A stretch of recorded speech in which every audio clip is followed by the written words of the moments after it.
Welcome to the Wiser Talk, produced by WiserGos Software Solutions, the premier low-code company of India. Our host today is Abhinanda Ghosh, a veteran of the financial services sector in India with over 30 years of experience. He culminated his service career as the CFO, CIO, and CISO of a public sector general insurance company. Mr. Ghosh is a low-code evangelist and is presently an advisor to WiserGos. Welcome back after the break, and let us continue with a tete-a-tete with Balaji. Balaji TK, as I've already introduced to you, is an overqualified, if I may say, fintech expert who prefers the label of business enabler, with finance being his core competency area. In the course of his illustrious career, Balaji has mentored and guided many new age companies through their fintech transformation programs, particularly in the BFSI, retail, and manufacturing sectors. Currently, he is heading a fintech company based out of Chennai as its head office, but having large footprints in the rural areas of Tamil Nadu.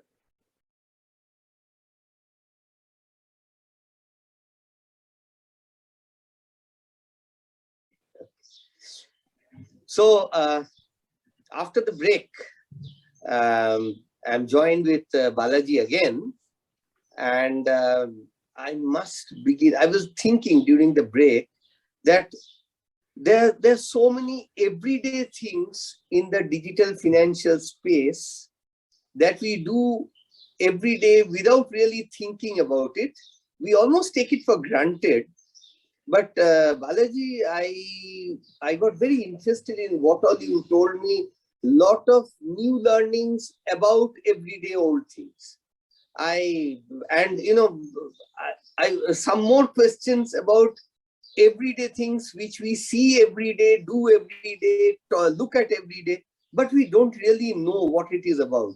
So I thought that in this segment, I'll ask you about some of those things and clear some of the myths around the various terms and the various functionalities in the fintech ecosystem.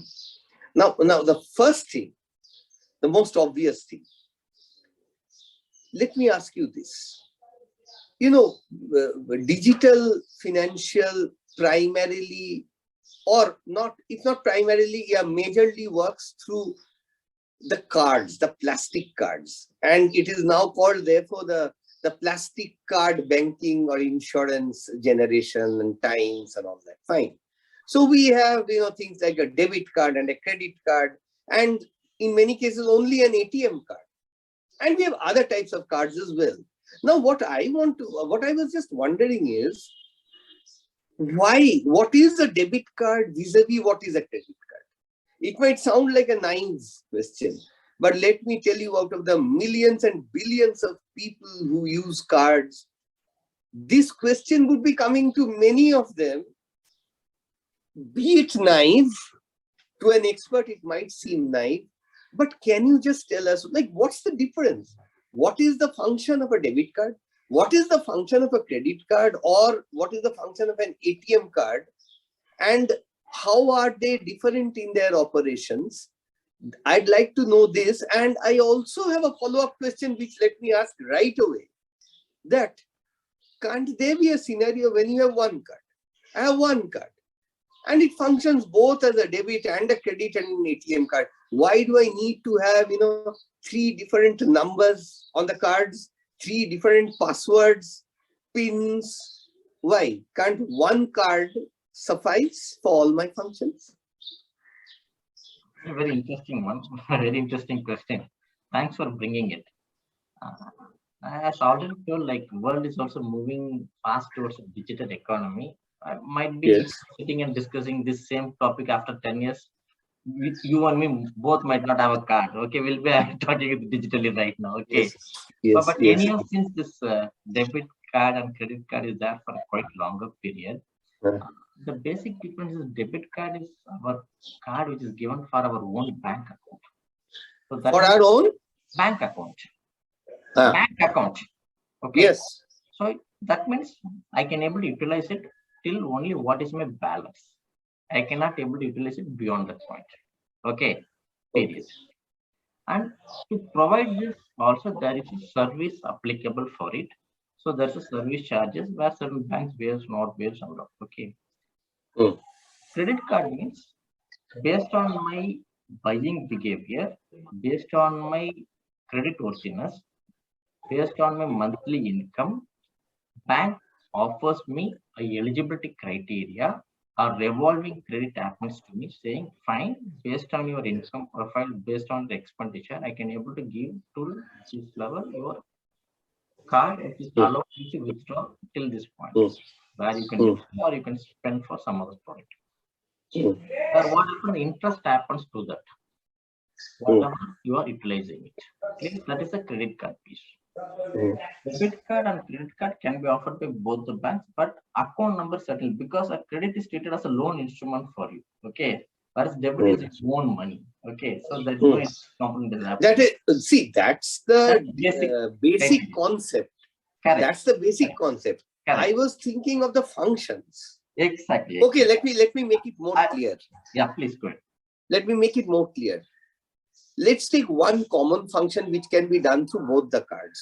Let's say again, simply withdrawing cash from the ATM. Correct. I can do it by putting in my debit card. I can do it by putting in my credit card. So, which card would you advise me? Which card will give me more benefits? The basic thing is, suppose if you're using a credit card where you are charged for everything, okay, that's a revolving credit card. Only for buying something, it is a credit card where there's a credit window of 30 days to 40 days. Within that, if you're paying it, you're not charged for it. Whereas if you start withdrawing a cash against a credit card, you are charged interest from the first day. So my point is, if you're having a money, use your debit card. If you don't have a money, based on your availability requirement, suppose I need to buy for a consumer durable, straight away go for a consumer durable loan. Or if you want a vehicle, straight away go for a vehicle loan. No, you mean, just hang on there. You mean that if I withdraw cash from using my credit card, then that 30-day window for repayment will not apply. Interest will certainly will not apply because you are utilizing it for a cash. Always when a cash is applicable, it starts from day one. Oh, that's a guideline. Yeah. Now that's a very hidden kind of thing. Yeah. Otherwise, if you're buying, because if you're buying a product, fine. So one advice to the normal people is don't use your credit card for withdrawing cash. Correct. That's only for payment online. Use your credit card. Exactly, and that is why if you need money, then you won't even get charged, and on the contrary, you will get some rewards and points and all that, right? Exactly, rewards will be there. There are various cards which co-branded cards are available. Based on the co-branding card, you can get a lot of reward points. Very interesting reward points are that they'll make you to spend more and more money. Yeah, but as long as you pay within the due time, you are not charged. You are at a benefit. Correct. If you are utilizing it in the right way, and if you are having a track of every single record, and you are paying it on dot, you are not charged extra. But if you on the contrary, I am getting some rewards. Exactly, getting some. So for taking credit, that is taking other people's money and spending on other people's money, I get rewarded. But if I spend my own money, then I don't get rewarded. A very interesting point you made it. Okay. So what happened if I use a credit card and if I spend something, I'm getting rewarded, but I'm already having an account in balance. But if I'm spending it through a debit card, I'm not getting rewarded. Interesting point. Strange. No, it's strange one part. Another part, I think what is happening, this new age fintech companies are addressing that point also. What happened if I pay through a Paytm or a Google or whichever platform it is, I'm getting incentivized for it. So Yes, that is yes, what's yes. happening right That's now. what. That's what. They are encouraging us to spend and spend more. Okay. Exactly. Acha, so ठीक है, we learned this. Now, one other parallel aspect, let me ask you. You know, whichever card you have from various banks and all that, whichever card you have, they always have a common denominator branding as well. Exactly. And that is about, Visa or MasterCard, Rupee. or maybe some others which I don't know. RuPay. The Indian equivalent perhaps is RuPay. Exactly. Now, again from common sense, I can understand that if I have an account in, let's say, State Bank of India, they give me a debit card. Then when I put it in the ATM slot, then my card reads into my account. If I want money, it can withdraw the money. If I want to make payments, then out of my bank balance, they make the payment. It's fine. It's simple enough. If State Bank gives me a credit card, then actually what is happening is State Bank is sanctioning me a credit limit. And again, I put that credit card in, and from my credit limit, I make the payment online. And at the end of the month, I pay back the amount so that my full credit limit is restored. Exactly. Very easy to understand. You're right. The concept. But where does Visa come in? Where does MasterCard come in? And where does RuPay come in?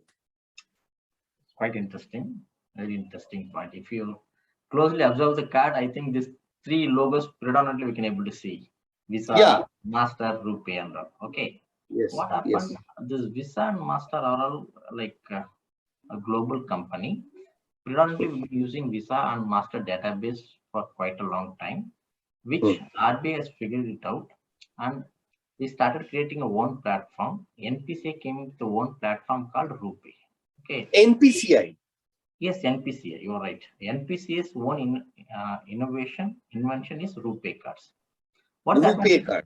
Yeah. What is the advantage of RuPay? One is my processing fees almost nil in any of the transactions. If you are buying any product through a RuPay card, you are not charged for any of the processing fee. No, hang on. Does it mean that if I buy anything online through my card, which is Visa enabled, then they deduct a processing charge from me? You are not charged, the merchant is charged. Merchant is charged. Yes. And in the case of RuPay card, the merchant is not charged. Correct. So merchant also encourage you to pay through RuPay. No, that is there. But what is my proclivity? Why? I am not bothered what the merchant is charging or getting charged for or not. I am theoretically saying, what is my gain in that? Correct. Why should I be motivated to pay through a RuPay card rather than, or in preference to a Visa card? Fine. So if you ask me as a end consumer, what is there for me? First and foremost, it is developed by one in-house team, India. Okay, so that is point number one. Point number two, RuPay speed of a transaction much faster because it happens within India. Okay, so any of the transaction RuPay is much faster. Okay. One drawback where I would say is it is not a globally accepted card. If I am having a RuPay, I cannot go globally and pay it, or I cannot use a payment gateway which is provided by global companies. But when it comes to fee structure, okay, because what happened, whichever bank, you told State Bank of India. Suppose in State Bank of India, every year they're charging you a debit card fee. Okay, a fee will be higher for a Visa or a Master, whereas for RuPay it is almost kind of a nil for you, or that will be very minimal for you. So as a but nowadays the debit cards and all, they don't charge any annual fees. No, they charge based on bank. They charge. I'm having multiple bank account. It gets charged based on which bank you are. You are a rich man. No, so you can have many accounts and you don't mind the charges also, but I mind. You're right. So what happened? Yeah. I wish that you have many more cards and many more bank accounts so that they'll charge you even more. So it's better to go ahead and get this rupee also, where we are also not getting charged for this debit card also yearly. That's what. There's a processing fees. But let's come back to my original doubt. What does Visa and MasterCard do that the normal debit card or credit card will not do?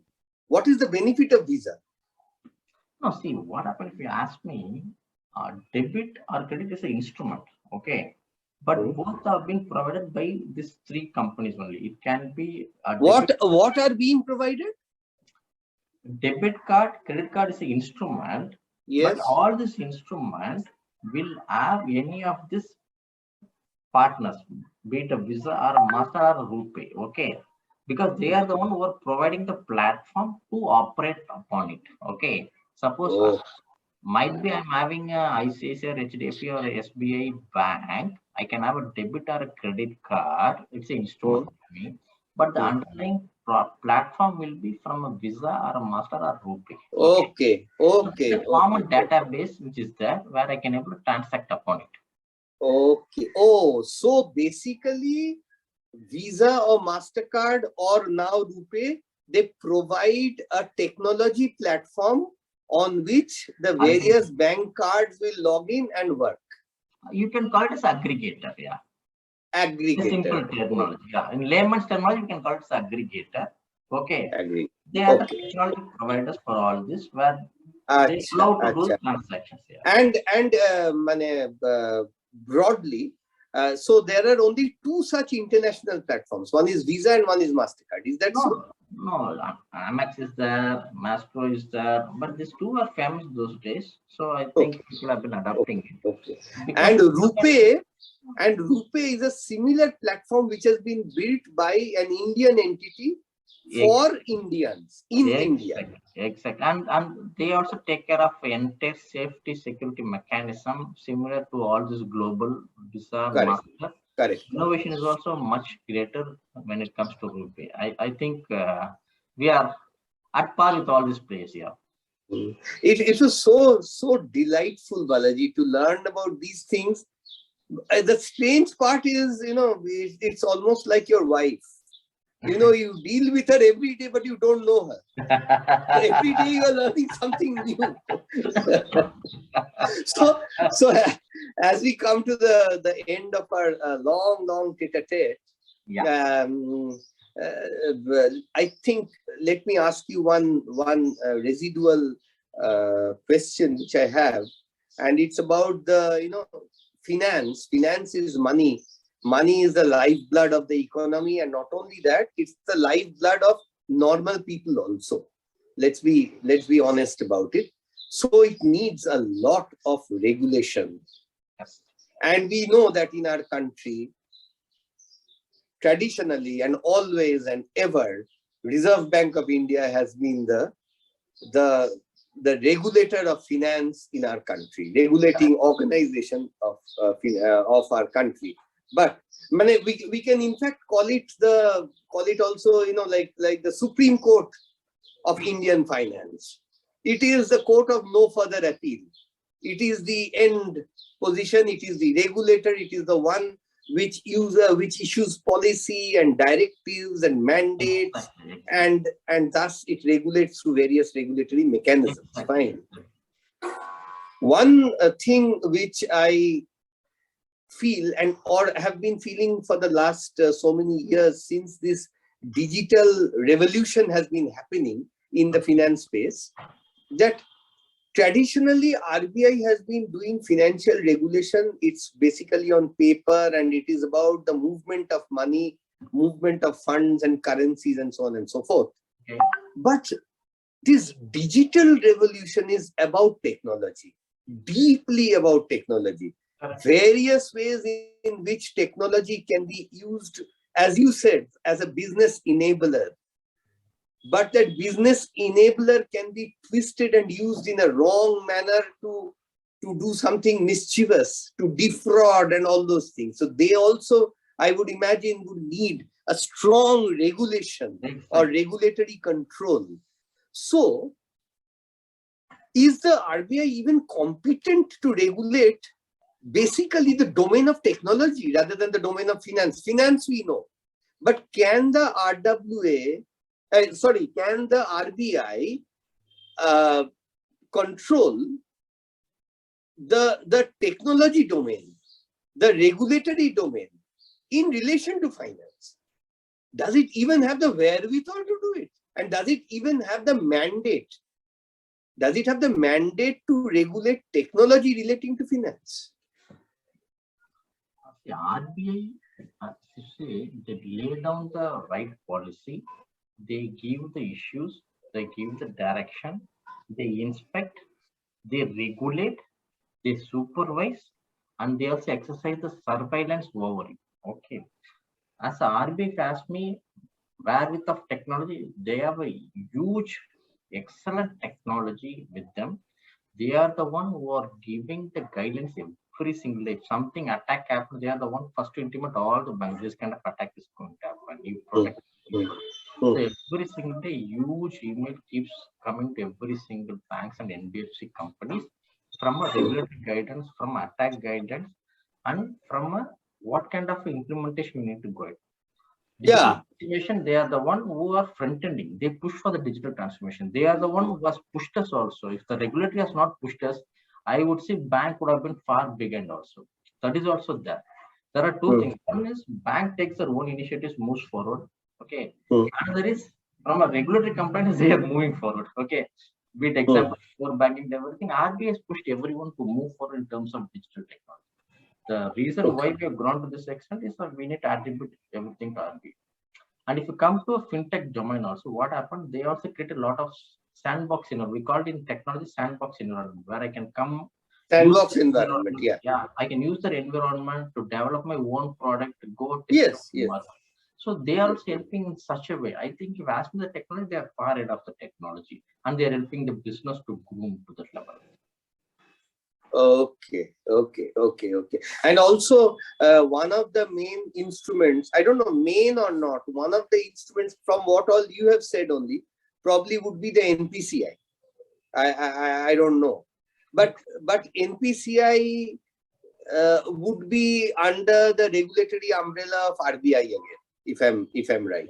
It's initiative taken by RBI and Indian RBI Bank itself. RBI is the one who's taken the initiative, as well as Indian Bank Association. Okay. And the entire product is a very significant product. Whatever given by NPCI is a very significant product. Be it other payment service. This helps in the rural. Like if you go to a rural, what happens? We have seen a lot of ATMs. You talked about ATMs, no? In this, what happens? There's a rural ATM where the rural ATM machine goes, or a postman goes, like a rural guy, just by putting a thumb impression, money he disposes it and gives it. So all this has been enabled by them. So they empower the rural. So that's I mean, this is such an exhilarating experience, and we are living in such good times, such developing times, and such progressive times. Means sometimes I wonder. I have worked all my life in the finance domain, and within that, the technology ecosystem. I have developed ecosystems, finance ecosystems under the Ministry of Finance also. But I really feel good every time I think about it, and the pace of progress, which is so rapid. Yeah. And Balaji, I must thank you from the bottom of my heart. Today's Adda which we had has been more of a learning experience for me, and I suppose most of the viewers. It's more about learning the basics, which were all there, but we never really knew about them from the depth of it. So I really have benefited and profited from having talked to you for this length of time. Thank you very much, Balaji, and we'll connect again. Thank you very much, Ananda. Thank you for a viewer. I think I can thank you a little bit. Thanks a lot, Balaji. Thanks a lot. Yeah. Thank you very much. Bye. Good day. Thank you. Good day. Bye. Can you stop?